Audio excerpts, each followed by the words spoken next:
എന്നെപ്പോലെയുള്ള ഒരാളിനെ കൂടി അംഗീകരിക്കാൻ തയ്യാറായതിൽ എനിക്ക് ഏറ്റവും അധികം സന്തോഷവും അതിനേക്കാൾ ഉപരിയായി കോൺഗ്രസ് പ്രസ്ഥാനത്തോടുള്ള നന്ദിയും കടപ്പാടും എന്നും എക്കാലവും എന്നെ സംബന്ധിച്ചിടത്തോളം ഉണ്ടാകും.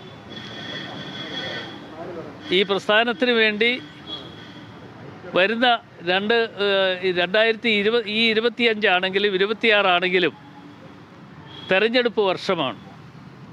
ഈ തെരഞ്ഞെടുപ്പ് വർഷത്തിൽ എല്ലാവരെയും കൂട്ടിയോജിപ്പിച്ചുകൊണ്ട് നല്ല പ്രവർത്തനങ്ങൾ കേരളത്തിലുടനീളം നടത്തുക എന്നുള്ളതാണ് ഒരു UDFിൻ്റെ ഭാഗമായി മാറിയ എന്നെ സംബന്ധിച്ചിടത്തോളം ഉള്ളത്.